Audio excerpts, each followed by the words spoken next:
बिस्मिल्लाहिर्रहमानिर्रहीम। अस्सलाम वालेकुम फ्रेंड्स, और you all I hope you will be fine. Friends, आज हम कलीद उर्दू का साबका क्वेश्चन नंबर 13 पेज नंबर 36 को डिटेल से कवर करेंगे। क्वेश्चन नंबर 1 है हमारे पास, ये सन 2015 का पास्ट पेपर है। क्वेश्चन नंबर 1 है हमारे पास, एजुकेशनल कॉन्फ्रेंस 1947 की सदारत किसने की थी? एजुकेशन कॉन्फ्रेंस जब पाकिस्तान बना था तो 27 नवंबर 1947 को कायदे आज़म ने एक कॉन्फ्रेंस रखी थी और इसका नाम था all India Mohammedan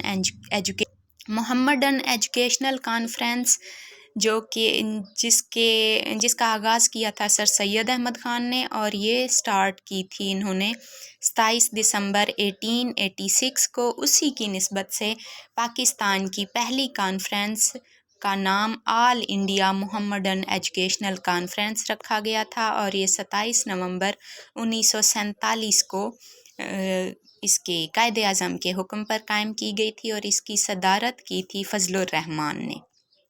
educational conference से मुराद एक ऐसी कॉन्फ्रेंस होती है जिसमें आइंदा आने वाले तालीमी पॉलिसी और तालीमी मकासद वगैरह का तयन किया जाता है। अच्छा, नेक्स्ट क्वेश्चन है हमारे पास, क्वेश्चन नंबर 2। पाकिस्तान में नेशनल एजुकेशन कॉन्फ्रेंस का पहली बार इनकाद कब हुआ था? अब देखें, पहली जो थी 1947 में, वो थी all India Mohammedan educational conference. लेकिन पाकिस्तान में जो पाकिस्तान की अपनी नेशनल एजुकेशनल कॉन्फ्रेंस, पाकिस्तान की कौम की कॉन्फ्रेंस बनी थी, वो पहली बार उसका इनकाद हुआ था 1951 में। नेक्स्ट है क्वेश्चन नंबर 3। पंजाब यूनिवर्सिटी इल्म आगही का एक मौकर इदारा है, इसका क़याम कब अमल में आया?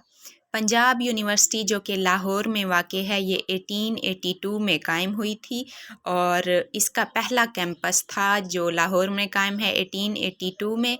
बाकी वैसे तो अब इसके 5 कैंपस चल रहे हैं। अच्छा जी, ये यूनिवर्सिटी बरे सगीर में मुस्लिम अक्सरियती वाले इलाकों की पहली यूनिवर्सिटी है और पाकिस्तान की सबसे कदीम तरीन यूनिवर्सिटी पंजाब यूनिवर्सिटी को कहा जाता है। इस यूनिवर्सिटी के पहले चांसलर थे, अंग्रेज़ थे एक, उनका नाम था एम्प्रिफर्स्टॉन, इस तरह का कोई नाम था उनका। और जो मौजूदा वाइस चांसलर हैं वो हैं प्रोफेसर नियाज़ अहमद। ये मौजूदा करंट अफेयर्स के जो होते हैं, इनको जब आप पेपर देने लगें, जब भी वैकेंसीज़ आएँ, दोबारा से कंफर्म कीजिएगा क्योंकि ये हर बार बदलते रहते हैं। ये जो मौजूदा हैं चांसलर क्या होता है? किसी भी तालीमी यूनिवर्सिटी का जो नाजिम होता है, सरबराह होता है, उसे कहते हैं चांसलर। प्रोफेसर नियाज़ अहमद की तैनाती हुई थी सन 2018 में और अभी तक यही काम कर रहे हैं पंजाब यूनिवर्सिटी के चांसलर के तौर पे। नेक्स्ट है हमारे पास question number 4। Fort William college Calcutta का क़याम कब अमल में आया था?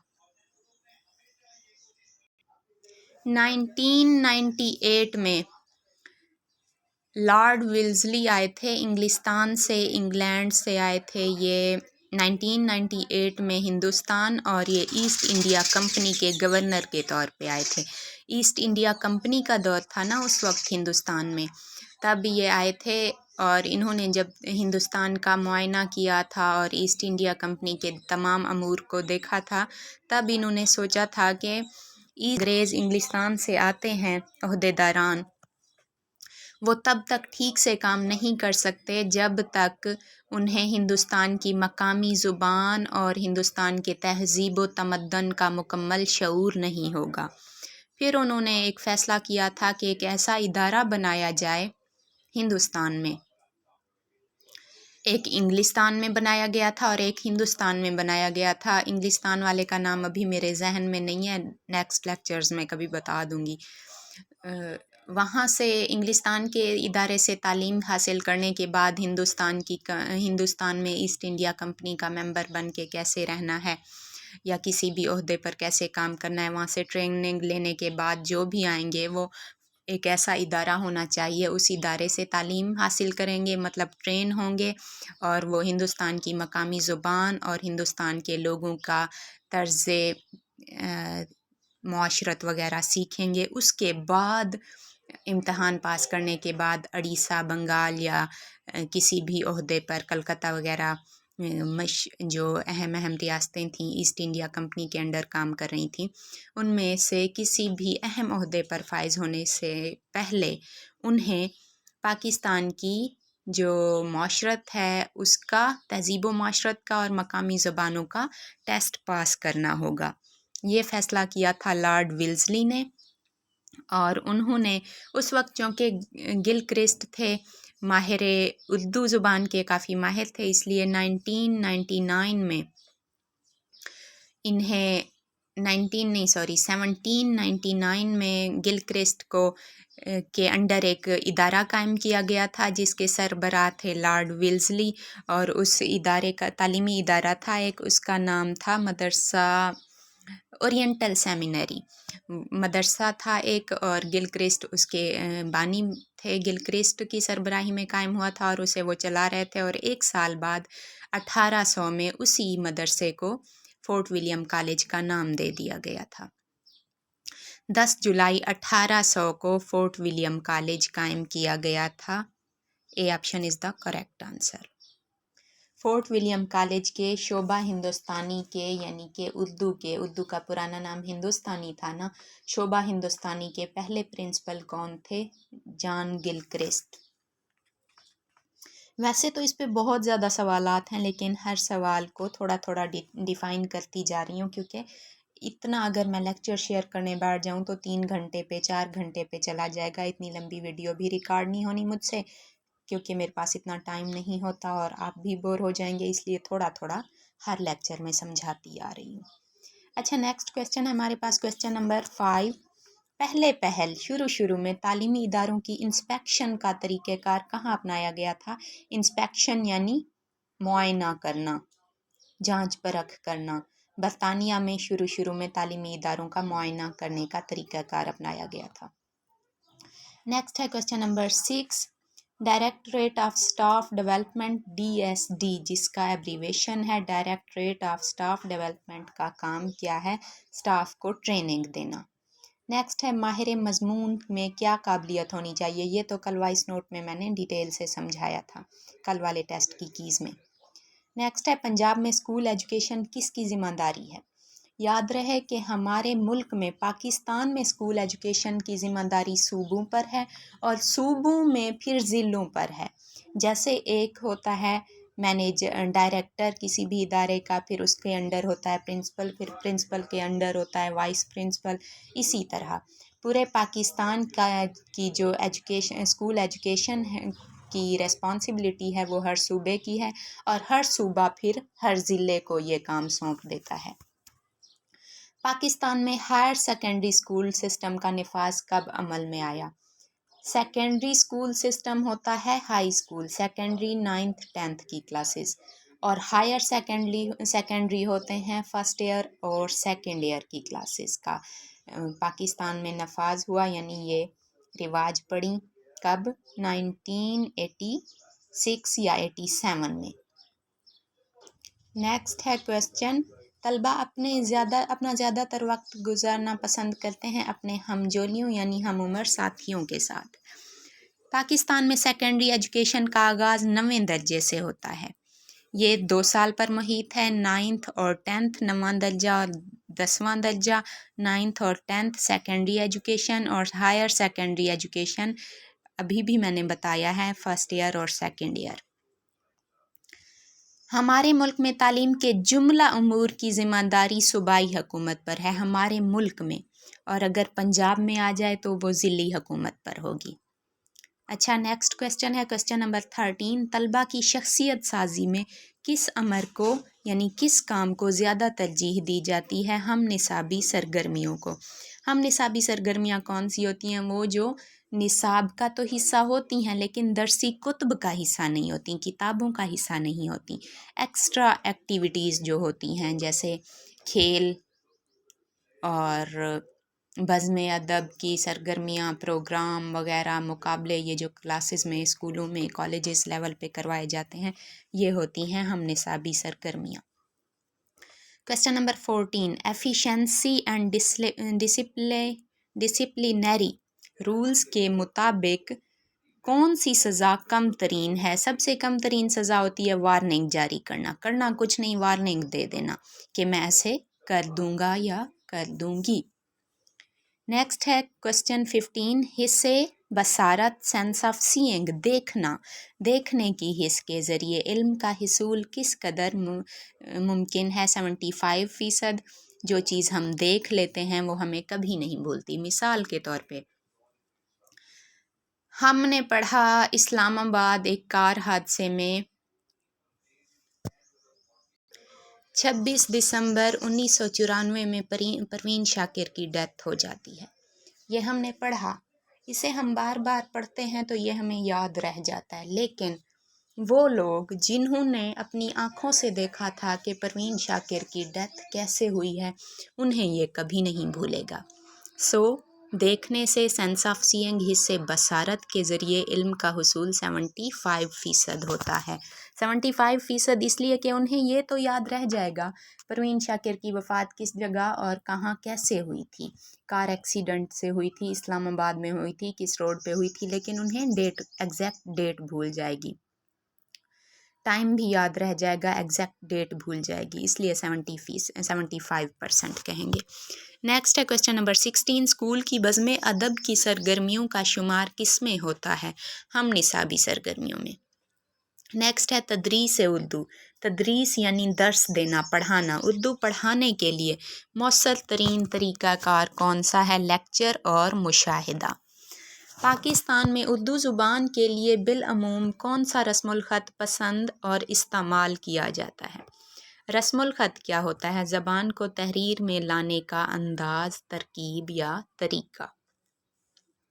पाकिस्तान में उर्दू के लिए नस्तालीक ख़त इस्तेमाल किया जाता है।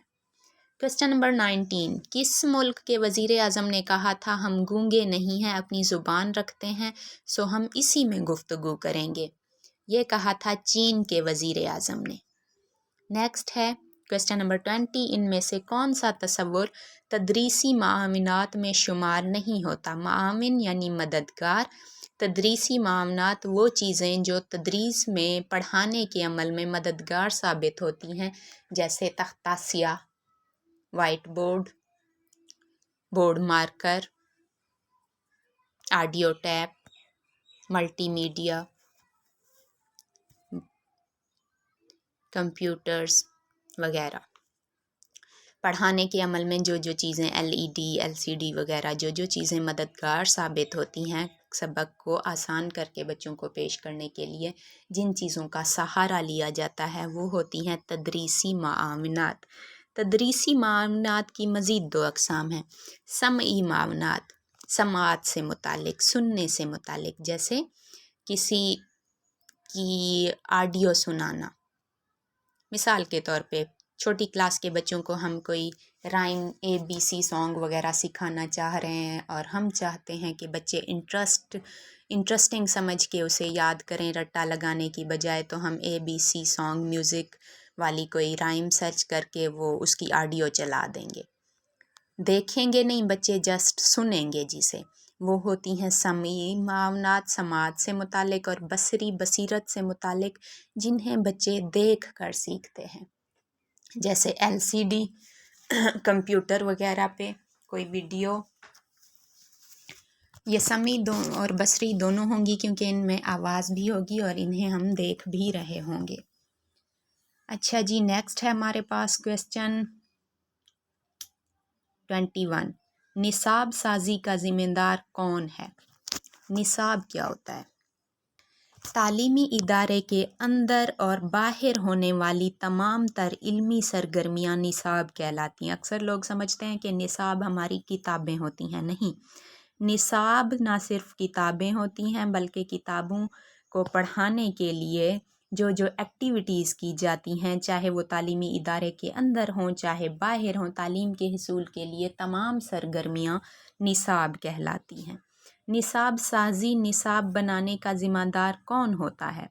निसाब बनाने का ज़िम्मेदार हर सूबे का महकमा तालीम होता है, सूबाई महकमा तालीम। C option is the correct answer. Question number 22, ज़ुबान सीखने के लिए मौसर तरीन निज़ाम तालीम कौन सा है?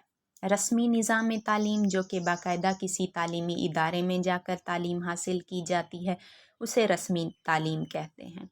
फासलाती निज़ाम तालीम जैसे इल्लामा इकबाल ओपन यूनिवर्सिटी के ज़रिए लोग घर बैठ के प्राइवेट तालीम हासिल कर रहे होते हैं, वो होती है फासलाती निज़ाम तालीम, यानी फ़ासला होता है, जाते नहीं हैं, किताबें भेज दी जाती हैं, ऑनलाइन पढ़ाई होती है, ये होता है फासलाती निज़ाम तालीम।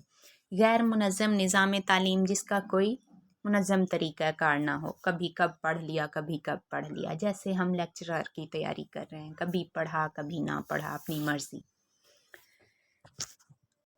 जैसे कल मरियम और मारिया ने किया, कभी पढ़ लिया तो कभी टेस्ट ही ना दिया, ये गैर मुनज़्ज़म निज़ाम तालीम।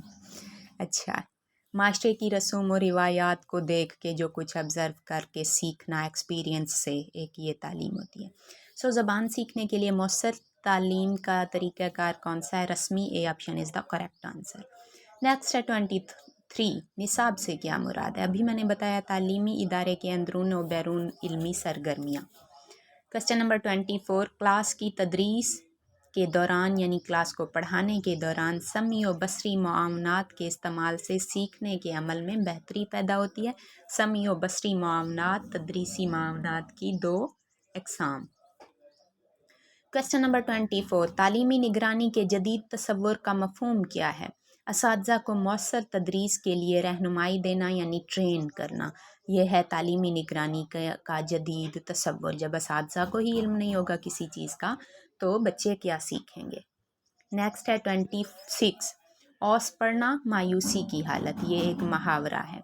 बरा फरोख्ता होना, ये भी एक मुहावरा है जिसके मानी है गुस्से में भरा हुआ। जुआ उतारना, आज़ाद होना, खफीफ होना, शर्मिंदा होना। दुकान बढ़ाना, दुकान बंद करना। तस्हीलुल बलागत इल्म बयान व बदी पर मारूफ तसनीफ़ है, इसके मुसन्निफ़ हैं सज्जाद मिर्ज़ा बेग। तस्हील यानी सहल, आसान बनाना। बलागत का क्या मतलब है? बलागत से मुराद मौका महल के मुताबिक कलाम, कोई बात करना और मुख्तसर लेकिन जामे बात करना बलागत कहलाता है। तस्हीलुल बलागत यानी बलागत को आसान बनाना, इसका मानी है और इसके मुसन्निफ़ हैं सज्जाद मिर्ज़ा बेग। ये 1920 में शाये हुई थी लखनऊ से। क्वेश्चन नंबर 32, अच्छा ये इल्म बयान व बदी पर है और बहरुल फसाहत भी इल्म बयान व बदी पर है जो कि नजमुल गनी की है। इल्म बयान व बदी के मौजू पर मशहूर किताब बहरुल फसाहत किसकी तसनीफ़ है? नजमुल गनी की। बहर मीन समंदर और फसाहत मानी खुश कलामी, खुश बयान, अच्छा बयान करना, अच्छा लिखना।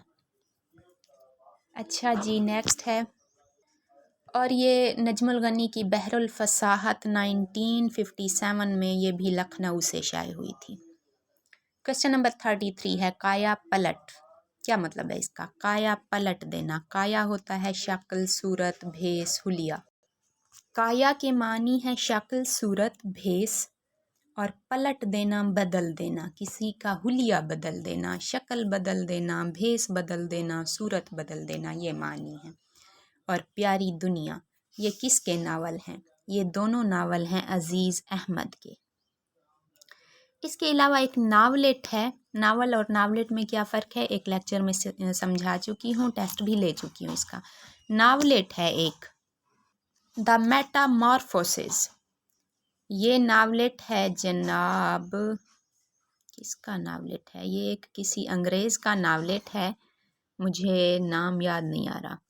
और इस नावलेट का उर्दू तर्जमा किया था काया पलट के नाम से मोहम्मद आसिम बट ने। अगर आ जाए पेपर में नावलेट काया पलट के मुसन्निफ़ कौन है तो वो है मोहम्मद आसिम बट, और अगर पेपर में आ जाए नावल काया पलट के मुसन्निफ़ तो वो हैं अज़ीज़ अहमद। और अज़ीज़ अहमद का नावल काया पलट 1933 में शाये हुआ था। प्यारी दुनिया नावल अज़ीज़ अहमद का है और एक अफ़साना भी है प्यारी दुनिया के नाम से, मेरे ख़्याल में वो कृष्ण चंद्र का है। نیکسٹ ہے کویسچن نمبر 34، امام بخش ناسخ نے کس زبان کے الفاظ شاعری کی زبان سے خارج کر دیے تھے؟ ہندی زبان کے۔ دبستان لکھنؤ، جس میں لکھنؤ کی شاعری ہوتی تھی، لکھنؤ کی ریاست کی شاعری، دبستان سے مراد جب کوئی شعراء اور ادیب ایک ہی علاقے کے طرز بود و باش اور وہاں کی معاشرت، وہاں کے رہن سہن کو مد نظر رکھتے ہوئے ایک ہی طرز تحریر اپنائیں تو اسے کہتے ہیں دبستان۔ دبستان لکھنؤ یعنی کہ لکھنؤ کے معاشرے کی جو دبستان تھی، جو انداز تحریر تھا، اس کے بانی تھے ناسخ، امام بخش ناسخ ان کا پورا نام تھا، جبکہ دبستان لکھنؤ کے نمائندہ شاعر تھے آتش۔ ان دونوں سوالات میں بچے کینڈیڈیٹس اکثر گڑمڑ کر جاتے ہیں۔ دبستان لکھنؤ کے بانی ناسخ، دبستان لکھنؤ کے نمائندہ شاعر آتش، حیدر علی آتش پورا نام تھا۔ آتش دبستان دلی کے اسلوب کی آخری بڑی یادگار ہے، کیونکہ ان کی شاعری میں دبستان دلی کا انداز بھی ہے اور دبستان لکھنؤ کا بھی۔ کس کی بات کر رہی ہوں میں؟ آتش کی۔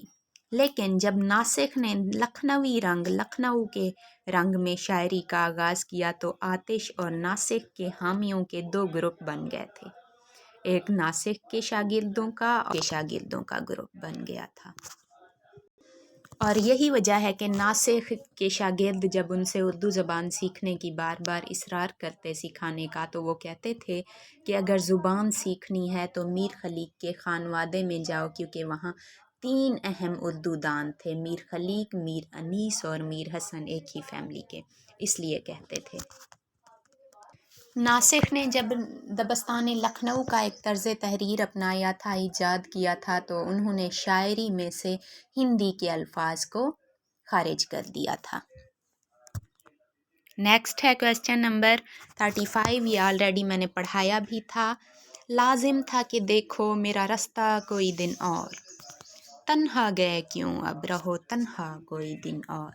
یہ مرزا غالب کا مرثیہ ہے جو انہوں نے اپنے منہ بولے بیٹے زین العابدین کی وفات پر لکھا تھا۔ اس زین العابدین کی وفات پر جو مرثیہ لکھا تھا، یہ اس مرثیے کا مصرع ہے جو کہ مرزا غالب نے لکھا تھا۔ زین العابدین مرزا غالب کی بیوی کا بھانجا تھا۔ مرزا غالب کے 7 بچے ہوئے تھے، لیکن افسوس کے ساتھ 15 ماہ سے اوپر 1.5 سال کے لگ بھگ ان کی عمر تھی، کوئی کب فوت ہو گیا، کوئی کب، 15 ماہ یا 1.5 سال سے اوپر کوئی نہیں بچا تھا۔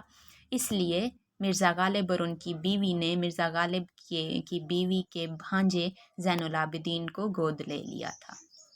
لیکن جب زین العابدین مرزا غالب کا ہم خیال بھی تھا، شاعر بھی تھا، تو مرزا غالب اور پالا بھی تھا، اس لیے مرزا غالب کو بہت عزیز تھا۔ 35 برس کی عمر میں عین جوانی میں جب زین العابدین کی وفات ہوئی تو مرزا غالب کو بہت دکھ ہوا اور انہوں نے یہ مرثیہ لکھا تھا۔ کویسچن نمبر 36، آغا حاشر کاشمیری جو کہ اردو کے ڈرامہ نگار ہیں، ان کی آخری آرام گاہ کون سی ہے؟ لاہور، جہاں محمد حسین آزاد دفن ہیں، اسی قبرستان میں آغا حشر کاشمیری بھی دفن ہیں۔ کویسچن نمبر 37، لسان العصر، عصر کہتے ہیں زمانے کو، سورہ عصر بھی ہے قرآن مجید میں، والعصر ان الانسان لفی خسر الا الذین آمنوا وعملوا الصالحات وتواصوا بالحق وتواصوا بالصبر۔ یہ قرآن مجید کی صورت ہے، سورۃ العصر، والعصر، اور پہلی آیت ہے سورت کی والعصر، اور زمانے کی قسم۔ عصر مین زمانہ، اور یہاں لسان العصر سے مراد زمانے کا ترجمان ہے، اور اکبر الہ آبادی کو کہا جاتا ہے۔ لسان العصر اکبر الہ آبادی پر PhD کا مقالہ کس نے لکھا تھا؟ خواجہ محمد زکریا نے۔ کویسچن نمبر 38، PTV کے معروف ڈرامے اندھیرا اجالا کے مصنف کون ہیں؟ یونس جاوید۔ اب میں چاہوں تو ہر تصنیف کو ڈیٹیل سے ڈسکس کروں، لیکن آپ بور ہو جائیں گے، اس لیے ہر سابقہ پرچہ کی اہم تصنیف کو میں اس کا مکمل تعارف، جو امپورٹنٹ کویسچن ہوتے ہیں ان میں سے کم از کم 2 یا 2 سے زیادہ تصانیف کو ہر لیکچر میں ڈسکس کرتی ہوں۔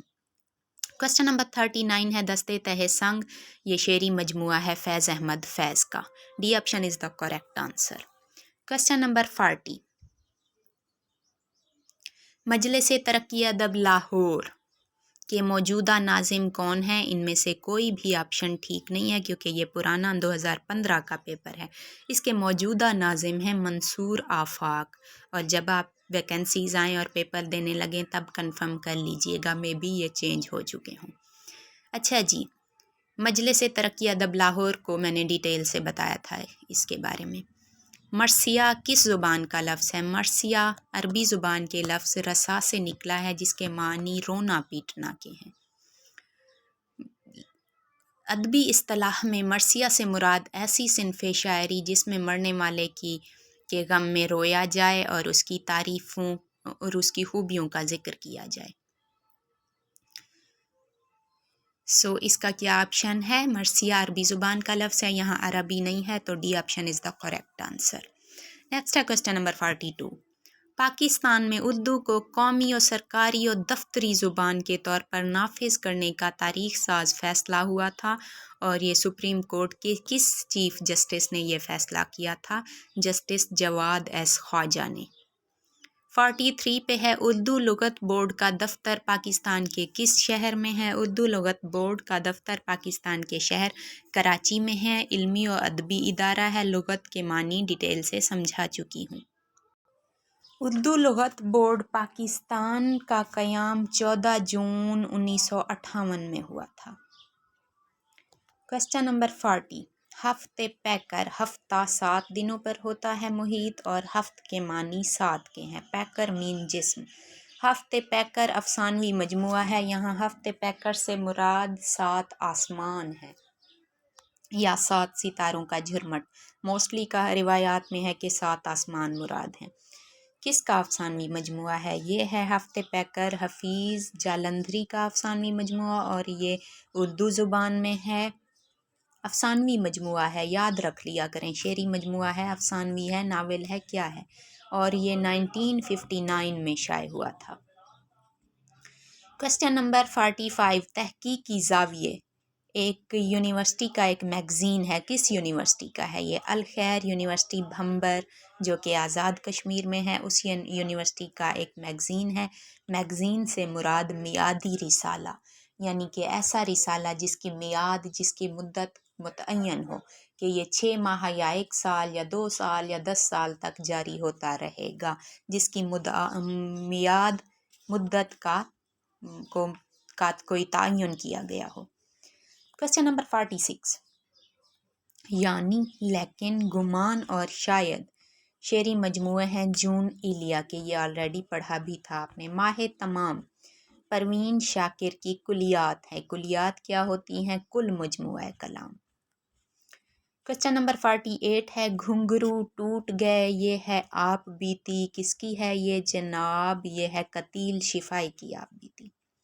क्वेश्चन नंबर 49, महमूद हाशमी की किताब है कश्मीर उदास है, इसका ताल्लुक़ किस सिनफ़े नासिर से है? कश्मीर उदास है एक रपोरताज है। रपोरताज क्या होता है? रपोरताज से मुराद, ये एक फ्रांसीसी लफ्ज़ है, रपोरताज, ताज नहीं, ताय, यूएसए। और ये अंग्रेज़ी लफ्ज़ रिपोर्ट, अंग्रेज़ी में इसका जो लफ्ज़ है वो है रिपोर्ट। रिपोर्ट और रपोरताज में डिफरेंस है। जैसे रिपोर्ट होती है, मिसाल के तौर पे किसी भी न्यूज़ चैनल का नुमाइंदा जाता है किसी हादसे के बारे में न्यूज़ देने के लिए, तो वो उसे जो कुछ भी देखता है वहाँ पे, वो आँखों देखा हाल चैनल वालों को बता देता है। टीवी चैनल पे बता दिया जाता है कि भाई फ़लाँ LDA प्लाज़ा को आग लग गई है और इतने बंदे मर गए हैं, ये हो गया वो हो गया। आग की शिद्दत बताई जाती है, आग कब लगी, कैसे लगी, जो कुछ देखा उसकी रिपोर्ट दे दी, ये तो होता है रिपोर्ट। लेकिन रिपोर्टाज से मुराद जब कोई बंदा ऐनी शाहिद जाकर किसी भी वाक़ये को देखता है, वो उसने जो कुछ देखा वो भी बता देता है या लिख देता है या सुना देता है या न्यूज़ चैनल पे चला देता है, किसी भी सूरत में बयान करना। نہ صرف وہ آنکھوں دیکھا حال بیان کرے بلکہ اس حادثے کو دیکھ کر، اس واقعے کو دیکھ کر اس کے دل کو کیا فیل ہوا، وہ اپنے دل کی اندرونی کیفیات بھی ساتھ بیان کر دے۔ جیسے اب مثال کے طور پہ جیو نیوز یا کسی بھی چینل کا نمائندہ جاتا ہے، وہ دیکھتا ہے کہ فلاں جگہ غربت کی وجہ سے ایک بندے نے خودکشی کر لی ہے، تو اسے احساس ہوتا ہے کہ کاش ہمارے ملک میں وہ اسباب ہوتے روزگار کے کہ غریب غریب سے غریب تر نہ ہوتا اور امیر امیر تر نہ ہوتا، کاش ہمارے حکمرانوں کو تھوڑی حیا ہوتی تو آج یہ حال نہ ہوتا۔ جو کچھ وہ دیکھتا ہے وہ بتاتا ہے کہ فلاں محلے کے فلاں شخص نے غربت سے تنگ آ کر خودکشی کر لی۔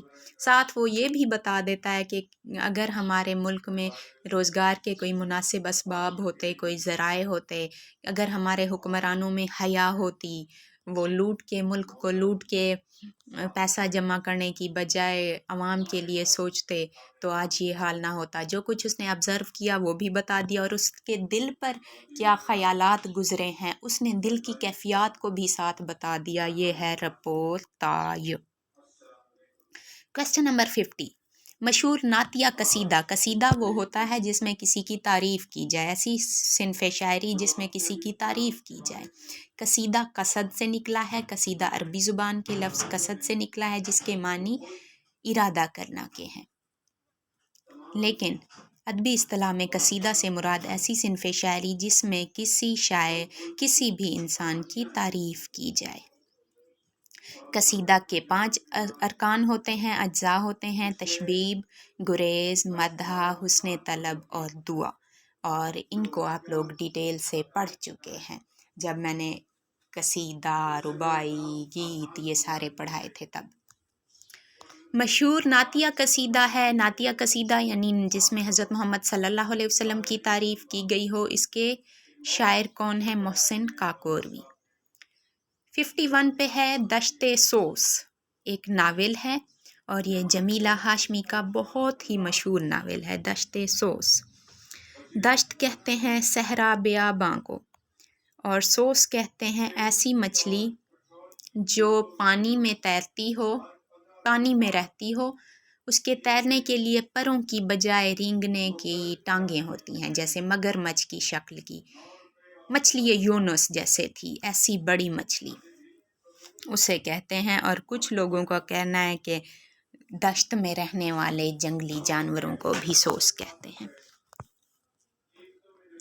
لیکن عربی زبان کے سوس لفظ سے مچھلی وہی مچھلی مراد ہے۔ دشت سوس ایک ناول ہے جو 1983 میں شائع ہوا تھا، اور یہ اس کی مصنفہ ہیں جمیلہ ہاشمی۔ اس ناول میں ایک بغداد کے درویش صوفی انسان تھے منصور حلاج، ان کی زندگی کو موضوع بنایا گیا ہے۔ کوسچن نمبر 52، کئی چاند تھے سرے آسماں، یہ شمس الرحمن فاروقی کا ناول ہے۔ کئی چاند تھے سرے آسماں، اور اس ناول میں انہوں نے داغ کی والدہ وزیر خانم کی زندگی کو موضوع بنایا ہے۔ اس ناول کا عنوان کس شاعر کا مصرع ہے؟ احمد مشتاق کا ایک شعر ہے، اس شعر سے اس ناول کا عنوان مستعار لیا گیا ہے۔ شعر ہے: کئی چاند تھے سرے آسماں کہ جو چمک چمک کے پلٹ گئے، نہ لہو میرے ہی جگر میں تھا، نہ تمہاری زلف سیاہ تھی۔ لاسٹ ٹائم انٹرویو میں ایک کینڈیڈیٹ سے یہی سوال ہوا تھا، کئی چاند تھے، شمس الرحمن فاروقی کا کون سا ناول پڑھا ہے؟ کینڈیڈیٹ نے کہا کئی چاند تھے سرے آسماں، تو انہوں نے کہا کس کی زندگی کو موضوع بنایا گیا اس ناول میں؟ داغ کی والدہ وزیر خانم کی زندگی کو۔ پھر پوچھا کس کے شعر سے مستعار لیا گیا ہے ناول کا عنوان؟ احمد مشتاق کے۔ پھر شعر سنانے کو کہا۔ جب کینڈیڈیٹ نے شعر سنایا پھر تشریح کرنے کو کہا، میں تشریح بھی کر دیتی ہوں۔ کئی چاند تھے سرے آسماں، یعنی سرے آسماں ہماری زمین پر کئی چاند تھے، کئی معروف عظیم ہستیاں تھیں۔ عظیم ہستی وزیر خانم داغ کی والدہ वो अजीम हस्ती थी एक, और शम्सुर रहमान फ़ारूकी ने जब उन दाग को पढ़ा तो दाग की ज़िंदगी की तारीख़ पढ़ी, तो दाग की ज़िंदगी पर लिखना चाहते थे वो। फिर उन्होंने जब दाग को पढ़ा या दाग की ज़िंदगी की तारीख़ को ऑब्ज़र्व किया तो उनकी वालदा की तारीख़ पढ़ी। फिर उन्होंने सोचा नहीं, दाग की वालदा एक अजीम इंसान थी, उनके बारे में लिखना चाहिए नावल। कई चाँद थे सरे आसमान जो चमक चमक के पलट गए। यानी कि अहमद मुश्ताक कहते हैं कि कई अजीम हस्तियाँ इस दुनिया में आईं जिन्होंने अपनी चमक बरकरार रखी, अजीम हस्तियाँ जिन्होंने इंसान को कुछ करने के लिए उभारा। अजीम नाम जैसे सलाहुद्दीन अयूबी हैं, हमारे अल्लामा मोहम्मद इकबाल हैं, अजीम इंसान जिन्होंने कौम को जगाया। मौलाना रूम हैं, बहुत सारे अजीम हस्तियाँ हैं, कायदे आज़म हैं। तो कई अजीम हस्तियाँ आईं जो अपनी चमक अपनी मुद्दत तक चमकती रहीं दुनिया में, जो चमक चमक के पलट गईं, फिर दुनिया फ़ानी से रुखसत हो गई। ना लहू मेरे ही जिगर में था, यानी उन अजीम हस्तियों से सबक सीखने के लिए मेरे जिगर में लहू ही नहीं था, मुझ में वो जज्बा ही नहीं था। न तुम्हारी जुल्फ़ सियाह थी, यानी न तुम्हारे दिमाग में अक्ल थी कि उन अजीम हस्तियों से कुछ सीखा जाता। क्वेश्चन नंबर 53, रोशनाई सज्जाद ज़हीर की एक तसनीफ़ है। सज्जाद ज़हीर तरक्की पसंद तहरीक के रूहे रवां थे। आई होप अच्छे से समझ आ गया होगा। नेक्स्ट क्वेश्चन नंबर 54 से 100 तक दूसरे लेक्चर में शेयर करती हूँ। Thank you so much, take care, Allah हाफिज़।